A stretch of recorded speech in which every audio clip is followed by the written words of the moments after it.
In terme van Openbaring 13, en ek het dit laasweek vir julle ook gesê, hierdie is gewoonlik 'n hoofstuk wat gewoonlik gebruik word om te praat oor die anti-kris, of word gepraat oor die valse profeet.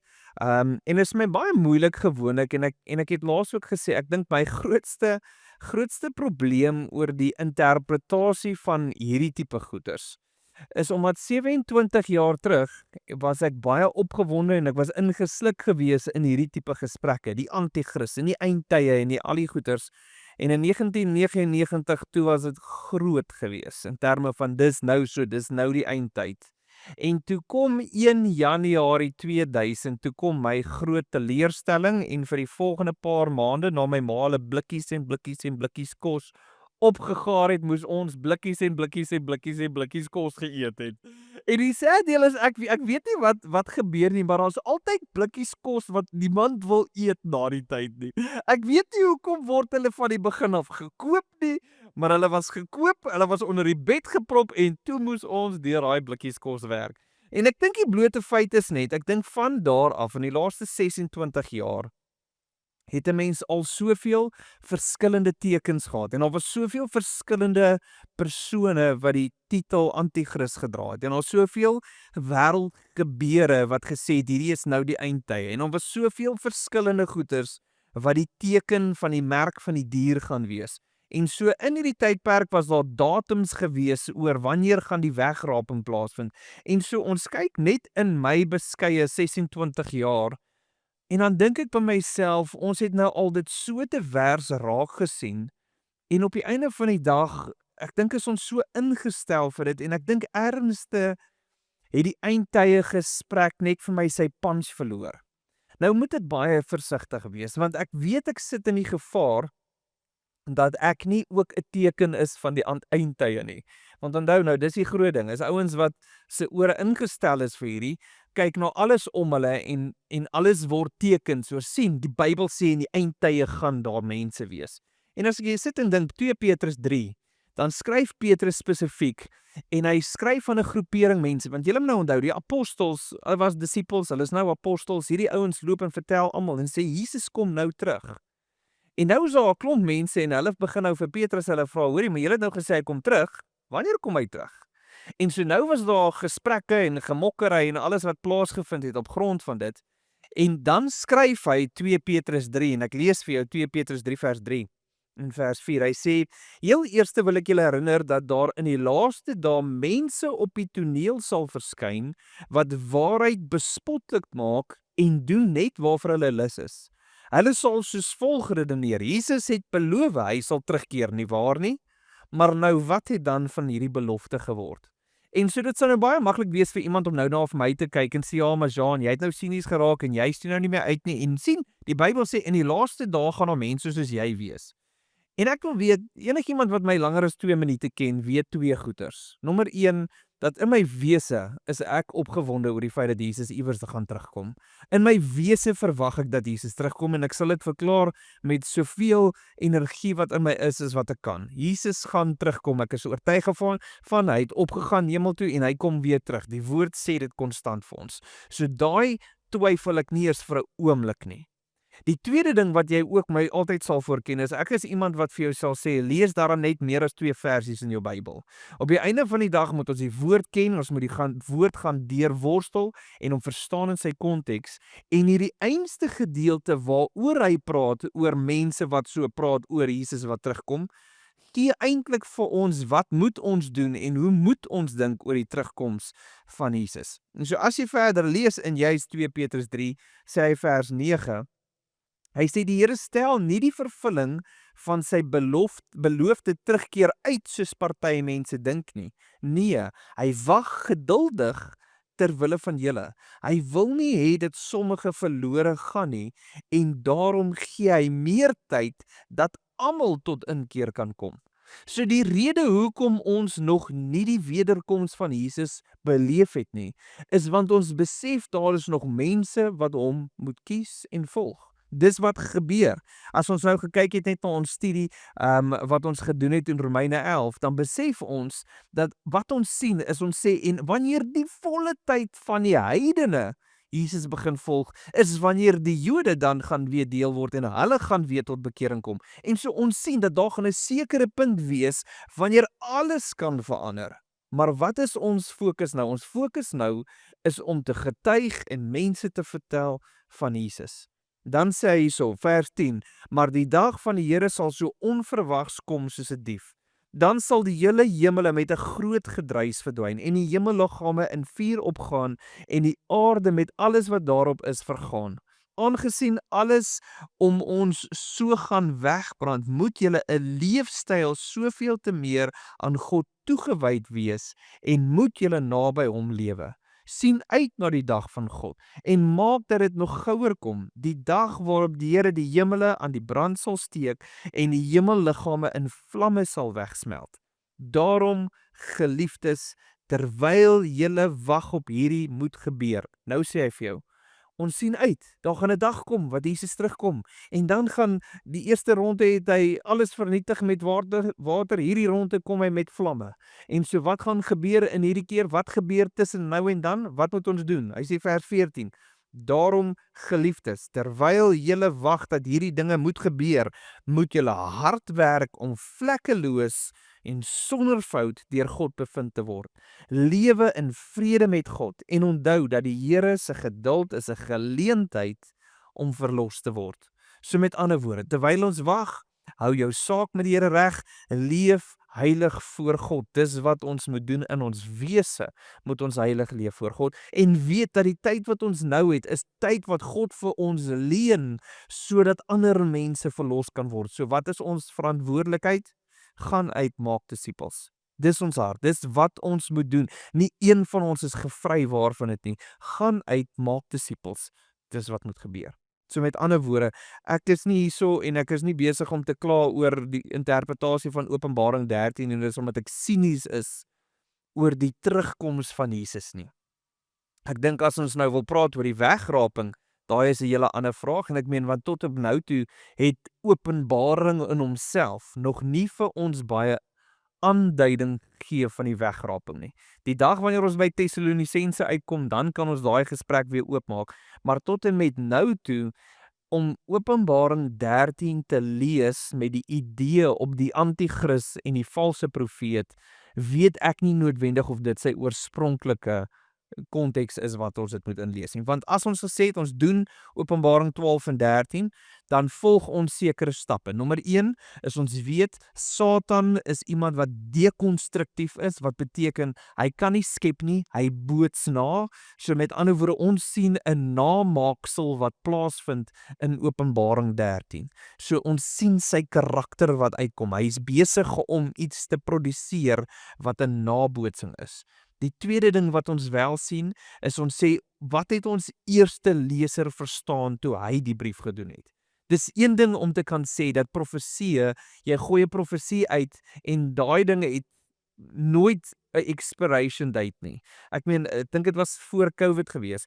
Toe was daar ouens gewees wat profete of profetiese woord uitgetrek het van die 1600s af, wat gepraat het oor COVID wat gaan gebeur en Amerika en die verskillende maniere en dan gaan kyk jy na daai einste ou, dan sien jy daai ou het profesie gehad vir die jaar 6000 na Christus en dan het hy 'n profesie uitgebring vir die jaar 35000 na Christus. Dan dink ek vir myself, hoe ver vooruit wil jy nou sekere goeie sê en dat ons jou nog moet ernstig opvat? Ek meen, hy was al lankal dood. Dis soos om te skiet met 'n haalgeweer in die donker en jy hoop iets word raak geskiet.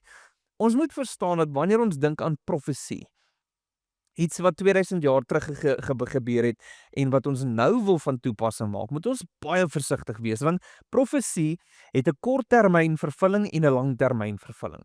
So meeste van die kere in die Ou Testament, as ons sekere goeie sien, sekere profesieë wat gemaak was, het 'n korttermyn direkte vervulling gehad in sy konteks waarna hy was. En dit is net op Jesus spesifiek wat daar van hierdie profesieë baie langer termyn vervulling gehad het. En as ons gaan kyk, hier praat ons nou van die dag van die koms van die Here. En so ons weet daar is 'n spesifieke dag wat met sekere goeders gepaard gaan en daai word die koms van die Here. Ons kan nie net sê alle profesieë het vir die res van tyd net jy spoeg iets uit jou mond uit en iewerste moet dit ernstig met 8 biljoen mense iewerste betrokke wees, iewerste in die 6000 jaar wat voor ons lê nie. Dis nie hoe ons die Bybel interpreteer nie. So wat ons doen is ons vra onsself nie net wat is nageboots nie, maar wat het die eerste leser gelees? En nadat ons daai geantwoord het, vra ons onsself die vraag: wat beteken dit dan vir my? So met ander woorde, ek is nie die primêre leser nie, maar ek kan nog steeds inligting vat en deel maak van my manier van dink. En so dis basies hoe ons Romeine 13 gaan vat. So as ons net weer onsself gaan herinner, Openbaring 12 het begin basies, hy het vir ons die 3 karakters voorgegee. Ons het gesê dit gebeur, Openbaring 12 speel af tydens die hemelvaart, so die vrou gee geboorte, die kind word weggevat in die hemel in, na die troonkamer toe van God. Dis die hemelvaart wat daar plaasvind, en dan wat daarna gebeur, speel af vanaf die hemelvaart tot en met wanneer Jesus terugkom. So sy wederkoms. Ons praat nie nou van die wegraping nie, maar dit speel in hierdie gap in. En ons het gesien, Openbaring speel heeltyd in hierdie 2 tyd. Hy begin by die hemelvaart, hy eindig by die wederkoms. En dan gaan hy van 'n hele ander perspektief, dieselfde ding, hemelvaart, wederkoms. En dis wat hy speel, en dis wat ons nou sien ook. So ons het gesien, daar was die hemelvaart gewees, en nou sien ons 'n storie afspeel op aarde. En so jy die vrou, jy die kind, jy die draak word spesifiek op die naam genoem as Satan, die slang, die ene wat in die verleiding gebring het, way back when in Genesis 3. En so ons het ook gaan kyk na Satan se strategie bietjie laasweek. Ons het gesê dat ons weet dat hy gaan om versoeking te bring, ons weet dat hy gaan om te mislei, ons weet dat hy kom om aan te kla, en ons weet op die einde van die dag dat sy hart, of sy doel is hy wil verwoesting bring, vernietiging, lyding bring onder mense. Bloot want hy wil jou geloof knak in God. So dis wat ons nog gaan kyk het. En toe begin ons Openbaring 13. Openbaring 13 begin met 2 diere. Een kom uit die see uit, een kom uit die onderaardse dieptes uit. Bietjie gepraat oor wat verstaan ons oor daai 2 plekke. En toe het ons gaan sê, okay, so as ons gaan kyk na die namaaksel, wat is die dier besig om na te maak? So die eerste dier het ons gesê, soos dat die draak 7 koppe het met 10 krone, het ons gesien dat die eerste dier het 7 koppe met 10 krone op.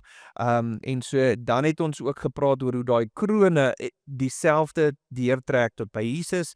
Ons het gepraat oor die naam wat Jesus op homself het, die naam wat op hierdie dier is.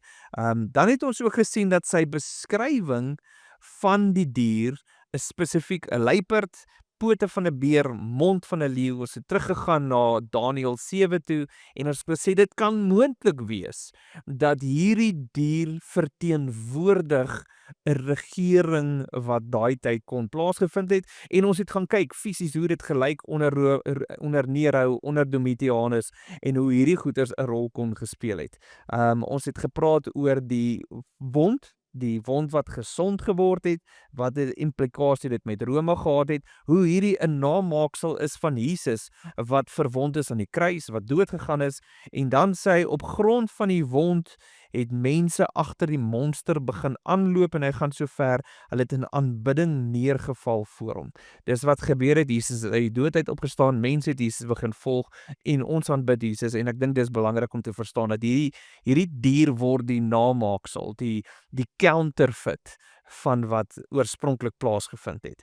En dan sien ons ook later in vers 7, sien ons dat aan hierdie dier is gesag gegee, maar die gesag wat hy kan kies oor elke stam en volk en taalgroep, en is spesifiek mense wat in aanbidding voor hom val, en dit is mense wat nie se name opgeskryf is in die boek van die lam, van die groot boekrol nie. So dis belangrik, en dan kom hy en hy gee vir ons 'n waarskuwing aan gelowiges.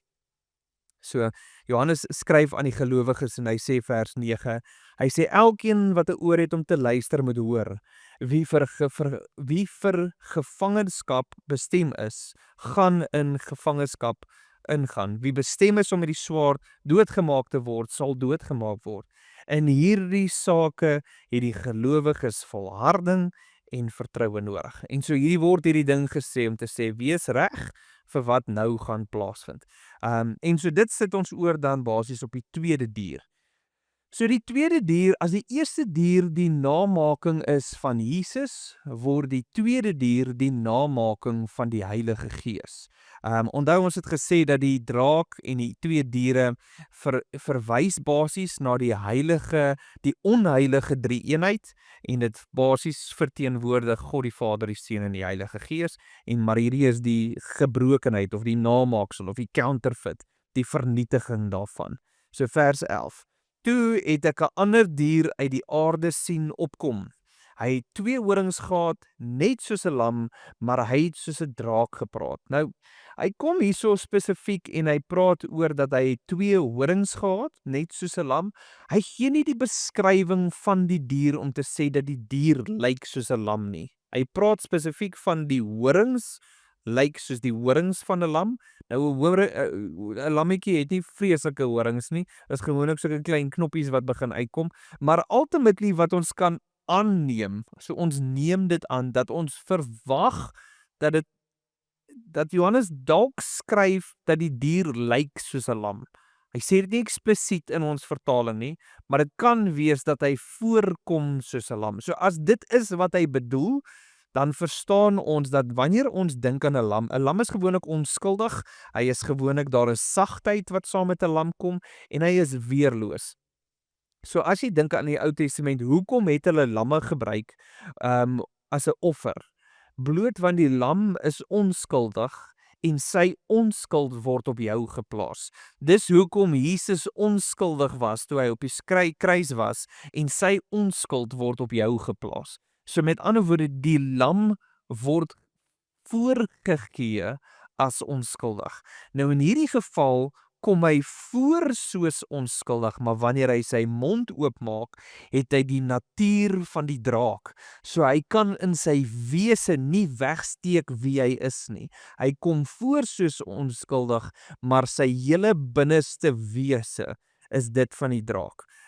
Nou as ons dink aan die Heilige Gees, die rol van die Heilige Gees, as jy dink aan die Heilige Gees verteenwoordig vir ons soos 'n duif, ons weet soos 'n duif, die Heilige Gees is nie 'n duif nie. Toe Jesus gedoop was, het die Heilige Gees op hom kom rus soos 'n duif, maar ons verstaan saam met 'n duif kom die vrede, die sagtheid, die onskuld, so die prentjie daarvan, en ons weet dat die Heilige Gees verteenwoordig Jesus, en so hierdie dier verteenwoordig dit van waar hy gekom het. En dan sê in vers 12, hy het met al die volmag van die eerste dier opgetree. So met ander woorde, die tweede dier tree op met die volmag van die eerste dier. Nie van die draak nie, van die eerste dier. En dit in sy teenwoordigheid gedoen. Hy het laat die aarde en die bewoners van die daarvan die eerste dier aanbid, en die een wat sy dodelike wond genees is. So hier kom hy sê die doel van die tweede dier was sodat die aarde se bewoners die eerste dier kan aanbid. Daai dier wat verwond was, so die doel is om mense te kry om hom te aanbid. Nou as ek en jy dink, wat is die rol en die funksie van die Heilige Gees? So op 'n stadium, Johannes 14, kom Jesus en hy sê, en ek gaan die Vader vra en hy gaan vir julle 'n ander helper stuur, 'n ander raadgewer, 'n ander parakleet. Daai woord ander beteken allos, dis een soos ek. Ek stuur vir julle een soos ek. Dis wat hy sê in Johannes 14. In Johannes 16 vers 12, dan sê hy, ek het nog baie dinge om vir julle te sê. So Jesus praat met sy disippels, hy sê ek het nog baie om vir julle te sê, maar julle kan dit nie nou verwerk nie. Wanneer hy kom, die Gees van die waarheid, so wanneer die Heilige Gees kom, sal hy vir julle in die volle waarheid lei, want hy sal nie uit homself praat nie, maar hy sal net sê wat hy hoor, en hy sal die toekomstige dinge aan julle bekend maak. Hy sal my verheerlik, omdat hy dit wat hy van my sal ontvang, aan julle bekend maak. So die funksie van die Heilige Gees is om Jesus te verheerlik. Die funksie van die tweede dier is om die eerste dier te verheerlik. Nabootsing, dis wat ons sien. Hy word daar ingesit om na te boots. Dan vers 13. Hy het ook indrukwekkende tekens, so laat hy voor die mense vuur van die hemel of op aarde neerkom, en hy mislei die aardbewoners deur die tekens wat hy toegelaat is om in die teenwoordigheid van die dier te doen, deur hulle te beveel om die beeld op te rig vir die dier wat deur die swaard gewond is, maar weer lewendig geword is. So hier kom hy praat oor dat hierdie tweede dier doen indrukwekkende wonders en tekens. Nou moet julle onthou, ons sien wonders en tekens deurkom van Jesus af. Maar Jesus het nooit soveel waarde geheg op wonders en tekens soos wat ons doen nie. Onthou, ons het 'n hele ander ding. As jy nou 'n wonder of 'n teken sien, gewoonlik as hulle van agter af van die klank vir my sekere goedes doen, dis ook wonders en tekens. Hulle doen tekens en ek wonder wat hulle vir my sê. Maar ek dink oor die algemeen wonders en tekens in die kerk, mense is opgewonde en hulle spring van kerk na kerk en van funksie na funksie toe om wonders en tekens te wil sien, want ons het iets in ons wat hou van die fantasie, wat hou van fiksie, wat jou Bybel lees, jy's ingestel, jou ore juk vir wonders en tekens. En tog dink jy, daar was 'n stadium gewees wat Jesus, hy sê 5000 manne, nie ingetel met die vroue en kinders nie, het Jesus gegaan en hy het met 5 broodjies en 2 visse al hierdie mense gevoer. Daai dag wil hulle Jesus koning maak. Die volgende dag, toe hulle na Jesus toe gehad het, een gesprek. Weet julle van hoeveel mense het oorgebly? Net sy 12 disippels. Want dis die verskil tussen wonders en tekens. Wonders en tekens maak dat mense inkoop en hulle gryp, want ons ore juk vir dit. Maar Jesus het nie 'n diepte beleef op grond van mense wat kom vir wonders en tekens nie. In Johannes 2, einde van Johannes 2, dan sê hy, 'n klomp mense het in Jesus begin glo op grond van die wonders en tekens. Dan sê hy, maar Jesus het geen vertroue in hulle gehad nie. Niks nie, hy het geen geloof in hulle geloof gehad nie, want hulle byt vas aan wonders en wonders en tekens is net so diep. Dis wat gebeur. En so nou sien ons hierdie dier, en wat hierdie dier doen, is hy doen wonders en tekens, want hy maak ons almal baie opgewonde, en so nou hoor jy stories van mense wat glasie speel, of wat 'n Ouija board in die hande kry, of jy hoor dit van 'n toordokter, en hierdie ouens is na die toordokter toe, en skielik toe reën dit op die plaas, en toe is hulle na die toordokter toe, en skielik is iemand gesond, en skielik begin ons agterkom dat daar is wonders en tekens, en omdat wonders en tekens ons so opgewonde maak, kom hierdie dier en hy is besig om hierdie wonders en tekens te doen. En wat is sy doel? Sodat die mense hulle aandag op die eerste dier kan sit. Jy dink aan die storie wat hierso plaasvind. Ek meen, toe ons nou deur ons studies gegaan het met die verskillende kerke, dan praat jy oor dat daar was tempels opgerig gewees. En hierdie tempels, hulle het een spesifieke plek gehad, wat hulle letterlik mense wat gesond was of wat siek was, het net gegaan en hulle het net hierdie groot dormitory gehad, en as jy daar gaan slaap het, was al slange heel aand wat gegaan het, en as hierdie slange bo oor jou beweeg, is dit 'n teken dat jy gaan gesond word. Dis wat gebeur het, as jy het hierdie idee gehad dat hierdie bonatuurlike wonders en tekens sou plaasvind, en wanneer dit gebeur dat iemand ewe skielik gesond geword het, want dis wat gebeur, hierdie dier kom en hy deel wonders en tekens uit, wat gebeur, is dit versterk mense se geloof, en wat doen hulle? Is hulle hou aan die eerste dier aanbid. Dis wat gebeur het. So ons sien hierdie goeters plaasvind, want hierso is nou, in hulle konteks, is daar keisers opgerig, en daar is tempels opgerig, en daar is allerlei afgode, en goeters wat gedoen word, en wonders en tekens maak dat mense aanhou terugkom, aanhou verlei word, weg van die waarheid af. En dan sê hy in vers 15, en aan hom is toe die vermoë gegee om asem in die beeld van die dier te blaas, sodat die beeld van die dier ook kon praat, en om almal wie nie in die beeld van die dier aanbid nie, te laat doodmaak. Nou praat hy van, daar was 'n beeld opgerig van dier nommer 1, en dier nommer 2 het asem in hom ingeblaas dat hierdie beeld kon lewe. Nou, ek sukkel om hierdie letterlik te vertaal of te verstaan, so dis moeilik om te dink dat daar gaan iets gebeur iewerste van 'n beeld wat fisies lewendig word. Baie ouens sal sê dat die anti-kris wat ons gaan beleef is die ChatGPT, ons AI's, want dis eintlik net 'n beeld, dis net eintlik 'n rekenaar, maar hierdie ding begin lewendig raak. kan daai roete wees waartoe ons gaan. Ek dink ultimately wat moontlik kon verstaan wees deur hierdie ouens, is jy kon 'n keiser gehad het wat klaar dood is. Maar irrelevant of hy dood is, word daar nog steeds 'n tempel opgerig en daar word nog steeds aanbidding gemaak vir hierdie ou. Hierdie ou se kop word nog steeds op muntstukke gesit en hierdie muntstukke word nog steeds gebruik om goederes te koop en te verkoop. En so op die einde van die dag lewe hierdie ou se legende om lank ver uit. En so ek weet nie hoe kan ons hierdie ouetjie interpreteer nie, maar wat ek dink is selfs na die ouens se dood was daar nog steeds feeste gehou en tempel toe gegaan en muntstukke. En so dit kan dalk wees dat ons daarvan gaan praat het. Maar vir wat dit werd, is vers 16.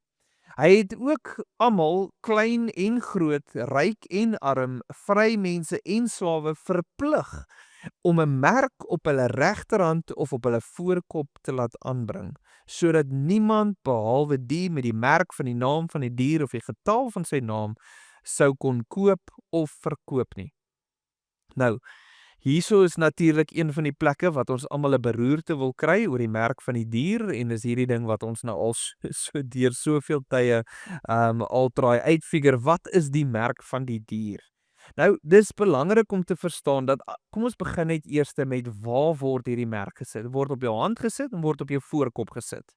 Nou, een van die belangrikste verse wat ek en jy kan gaan lees in die Ou Testament, iets wat vir die Jood een van sy 2 grootste verse is wat hy in sy wese sal deel maak van sy lewe, is Deuteronomium 6 vers 4 tot 9. En hy sê, dit is die Shema. Hy sê, luister Israel, die Here ons God, die Here alleen. Jy moet die Here jou God met jou hart en siel lief hê en met al jou krag. En hierdie woorde wat ek jou vandag vir jou voorskryf, moet jy op jou hart dra. Herhaal dit vir jou kinders en praat met hulle daaroor wanneer jy in jou huis sit en wanneer jy op pad is, wanneer jy gaan lê en wanneer jy opstaan. Bind dit as 'n teken om jou hand en laat dit op 'n versiering op jou voorkop wees. Skryf dit op die deurkosyne van jou huis en op die stadspoorte. So hier kom hy sê, hier's een stelling wat jy so belangrik moet ag. Hoor o Israel, die Here jou God is hy alleen is jou God. Jy moet die Here lief hê met jou hele hart, jou hele verstand, met al jou krag. Hy sê, en jy moet dit so belangrik ag, dat jy dit vir jou kinders moet leer, of jy by die huis is, en of jy loop, en of jy lê, en of jy slaap, maak nie saak waar jy is nie, hierdie stelling moet vir jou kinders geleer word, en jy moet hierdie ding leef met alles wat in jou is. Hy sê, bind dit aan jou hand vas. Hierdie gaan oor jou handelinge, die manier hoe jy doen, in jou werk, in die manier hoe jy mense hanteer. Moet jy besef, ek hanteer mense met die wete dat God alleen is God. En jy moet mense lief hê met alles wat in jou is. En dan sê hy, in jou voorkop is die manier hoe jy dink. Hoe dink jy oor finansies? Hoe dink jy oor besigheid? Hoe dink jy oor jou huwelik? Hoe dink jy jou Here, jou God alleen moet die een wees wat al hierdie goedes rig? Nou kom hy en hy praat oor die merk van die dier. En hy bedoel, regterhand, die manier hoe jy leef, die manier hoe jy dink. So met ander woorde, daar is mense wat nie gaan koop of kan verkoop as jy nie dink en doen soos die wêreld wil hê jy moet doen nie. Nou, as jy nou dink aan toe ons nou weer eens teruggegaan het na die verskillende kerke toe, dan het ons gesê dat daar was guilds gewees, kom ons sê soos 'n unie. En hierdie unie was aan mekaar gesit spesifiek om sekere vakbonde bymekaar te hou. So in vandag se tyd sal jy sê al die electricians, hulle is deel van 'n unie. En al die plumbers, hulle is deel van 'n unie. En al die sekretaresse, hulle is deel van 'n unie. En almal wat huismamas is, julle is deel van 'n unie. En so daar was nou al hierdie klomp verskillende unies gewees. En die doel en die funksie van 'n unie gewoonlik was om werk te bepaal. So met ander woorde, as ons wil elektriese werk het, ons kontak die unie stuur vir ons iemand uit om te kan werk doen. En dis hoe ons werk uitgedeel het tussen die mense.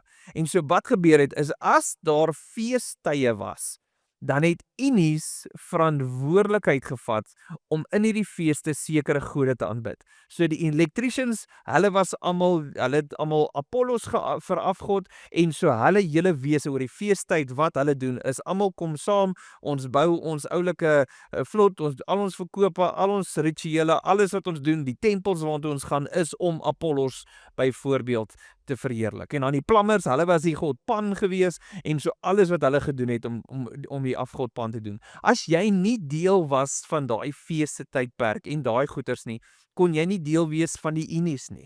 En as jy nie deel wees van die unie nie, kan jy nie besigheid kry nie.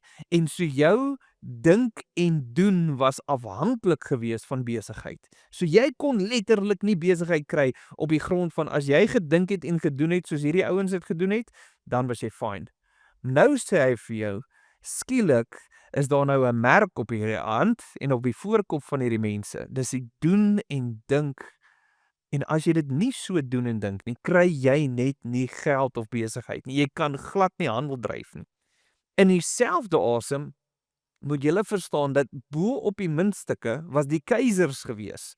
En die keisers het keiseraanbidding gehad. Jy kon by 'n tempel ingestap het van Domitianus en jy kon keiseraanbidding doen. En as jy keiseraanbidding doen, kry jy 'n sertifikaat. En daai sertifikaat sê dat jy is lojaal teenoor Rome en vir die volgende jaar beteken dat jy kan besigheid doen en ons is okay met jou. As jy nie vir Domitianus of die keiser wat daai oomblik aanbid word, as jy nie die ou aanbid nie, kry jy nie 'n sertifikaat nie, wat beteken dat jy is eintlik 'n traitor vir Rome. En dit beteken jy gaan nie besigheid kry nie.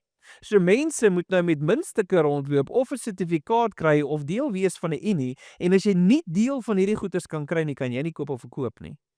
En skielik besef ons, hier kom hierdie dier en hy probeer mense inkry om deel van hierdie sisteme te word in die manier van doen en die manier van dink.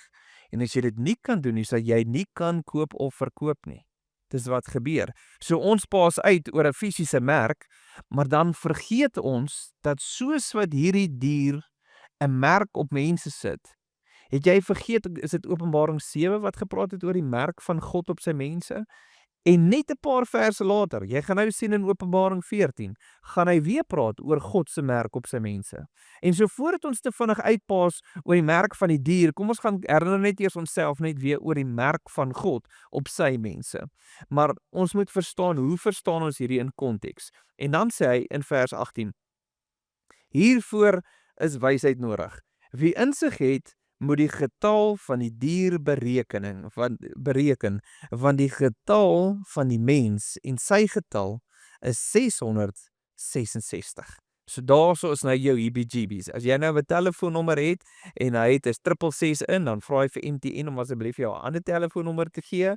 As jy intrek by 'n straatadres en jy is nommer 666, dan verkoop jy jou huis. Jy gaan koop vir jou 'n ander huis. As jy 'n kaartjie gaan trek om te by Clicks om te sê jy is 666ste in die lyn, dan gaan trek jy 'n ander kaartjie wat nee, liewe land, net nie 666 nie. Okay, so dis gewoonlik wat ons doen en verstaan. Maar nou moet julle onthou, hierdie kom van gematria af. Nou gematria was 'n manier gewees wat 'n mens sekere kodes kon ontsyfer. Vir party ouens was dit dalk 'n ligtelike game gewees, vir ander was dit 'n manier om te kan kommunikeer wat ander nie van weet nie. So ek weet nou nie of julle kan onthou of dalk het julle dit ook gedoen. Maar as jy nou in die laerskool is en jy het nou 'n crush op 'n ouetjie, dan wil jy dit nou net mooi neerskryf, want dan gaan vat jy nou mos nou jou naam, maar jy skryf nie jou naam nie, jy maak net sulke lyntjies vir elke letter, né? En dan het jy nou die hartjie wat jy teken en dan nou sy naam. Maar jy skryf ook nie sy naam nie, is ook net sulke streepies, maar enige iemand wat jy gaan nou deur en kyk nou wie se name pas almal hier in om nou uit te figure van wie se naam nou eintlik hier moet inpas. Dis stupid goeters wat laerskoolkinders speel. Dis kodes om te probeer sê van wie hou ek en hoe lief is ek hulle. O, dis so oulik en dis so funny. Nou die idee van gematria was dieselfde gewees. Die idee was dat elke letter van die alfabet het 'n sekere numeriese waarde.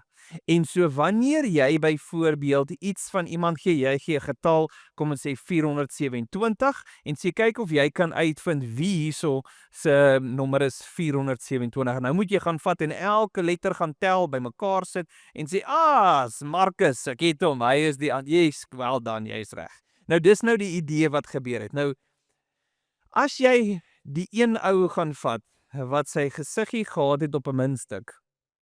Die ou se naam is Nero en sy naam was in Grieks Neron Kaiser.